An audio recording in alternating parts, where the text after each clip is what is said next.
دیکھو میری کیسی کیسی نعمتیں دنیا کے اندر ہیں اور کیسے کیسے لوگ دنیا کے اندر آباد ہوتے ہیں، اور کس کس طرح کی کوالٹی اور مزاج اور کلچر اور تہذیب کے لوگ دنیا کے اندر ان کا بستے ہیں۔ ان سے بات چیت سے اندازہ ہوگا، ان کے ساتھ رہنے سہنے سے اندازہ ہوگا۔ ایک مسافر جب ایک بوگی میں ایک ڈبے میں کئی مسافرین ہوتے ہیں، آپس میں تھوڑا بے تکلفی ہو جاتی ہے، ان بے تکلفی میں مزاج کا بھی پتہ چلتا ہے، تہذیب کا بھی پتہ چلتا ہے نا، نظریے کا بھی پتہ چلتا ہے، نئی خیالات کا بھی پتہ چلتا ہے نا، انسانیت کا بھی پتہ چلتا ہے، تعلیم کا بھی پتہ چلتا ہے، بہت ساری چیزوں کا پتہ چلتا ہے۔ اس لیے فسیروا فی الارض، جاؤ زمینوں میں، زمینوں کی سیر کرو، سفر کرو، سفر سے تمہاری آنکھیں کھلیں گی، اللہ کی قدرتوں کا پتہ چلے گا، اللہ کی طاقت کتنی عظیم الشان ہے۔ وہ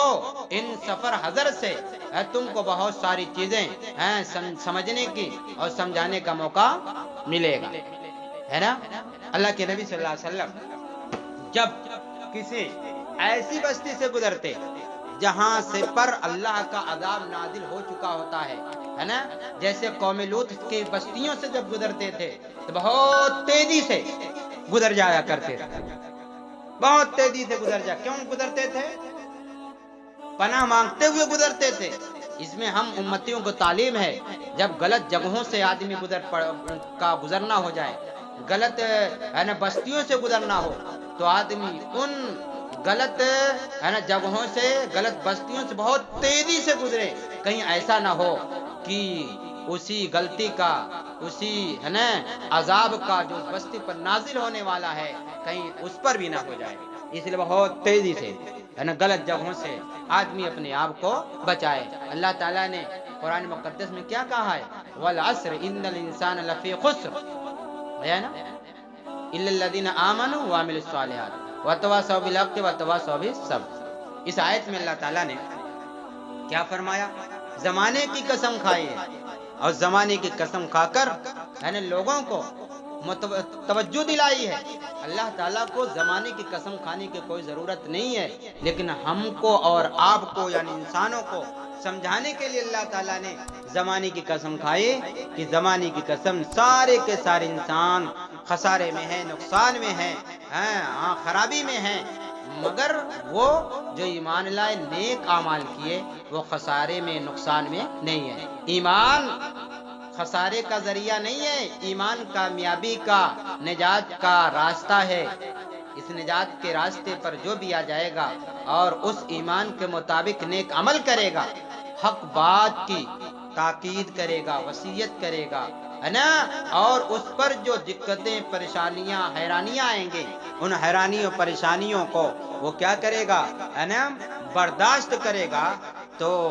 کیا کرے گا؟ ایسے مسلمان ایمان پر ڈٹنے جمنے والے خسارے اور ٹوٹے میں نہیں ہیں۔ اس کے علاوہ دنیا کے اندر اگر کوئی انسان ایمان نہیں رکھتا، ہے نا، ایمان نہیں رکھتا، دنیا کے اعتبار سے بہت سے اعمال کرتا ہے، اس نیک اعمال کا دنیا کے اعتبار سے، ہے نا، اگر وہ کافر ہے تو دنیا کے اعتبار سے اچھا نتیجہ، اچھا انجام تو ہو سکتا ہے،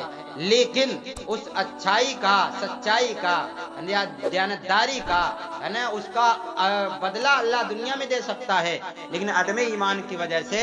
آخرت میں اس کا کوئی حصہ نہیں ملے گا۔ کیوں؟ یہ آخرت میں کامیابی کے لیے، اعمال کے کا نجات کا ذریعہ بننے کے لیے ایمان کا ہونا شرط ہے۔ تو ایک بندے مومن جب کوئی کام کرتا ہے، ایمان رکھتے ہوئے نماز پڑھتا ہے، ایمان رکھتے ہوئے روزہ رکھتا ہے، ایمان رکھتے ہوئے زکوٰۃ دیتا ہے، ایمان رکھتے ہوئے سفر کرتا ہے، ایمان رکھتے ہوئے ملاقاتیں کرتا ہے، ایمان رکھتے ہوئے رشتے، دوست و احباب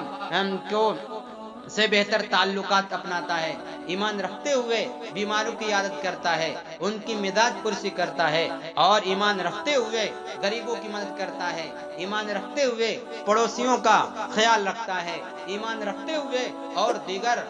جو حقوق ہیں ان حقوق کو بجا لاتا ہے، تو اور یقینی طور پر اس کے ایمان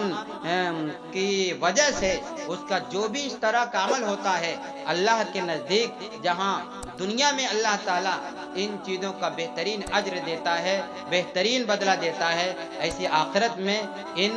اعمال کے کیا ایمان کی شرط کے ساتھ ہونے کی وجہ سے اللہ تعالیٰ آخرت میں بھی ان کے درجات کو بہت بلند کر دیتا ہے، چاہے یہ اعمال ہے نا ایمان کی شرط کے ساتھ ہے نا بندہ کرے یا بندی کرے، ہے نا شہری کرے یا دیہاتی کرے، کوئی بھی کرے، اللہ تعالیٰ کو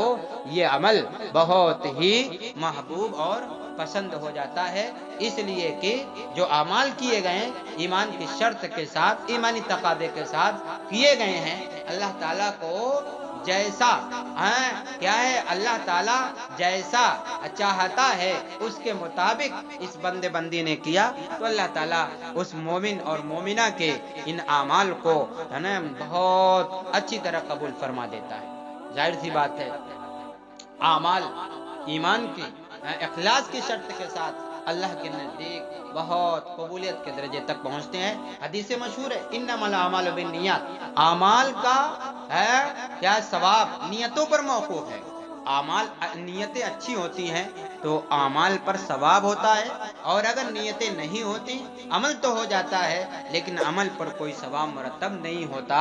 تو ہم کیوں نہ جب نماز پڑھنی ہے نیتوں کو درست کریں، کیوں نہ جب پڑھنا ہے تو نیتوں کو درست کریں، کیوں نہ جب رشتے احباب میں جائیں تو نیتوں کو درست کریں، کیوں نہ جب کسی بیمار کی عادت کریں نیتوں کو درست کریں، کیوں نہ جب لباس پہنیں تو کیوں نہ نیتوں کو درست کریں، کھانا کھائیں تو کیوں نہ نیتوں کو درست کریں، جب کام یہ سب کرنے انجام دینے ہیں تو ظاہر سی بات ہے نیت صحیح کر لینی چاہیے۔ ہاں ہم جب سو رہے ہوں تو کیوں نہ ہم نیتوں کو درست کریں، جب بیدار ہوں کیوں نہ ہم نیتوں کو درست کریں، نیتوں کو درست کر لیں، یہ کام ہونا ہی ہے نیتوں کو درستگی کے ساتھ، یہ سب کام سب اعمال کیا عبادت قرار پائیں گے، سب کیا ہو جائیں گے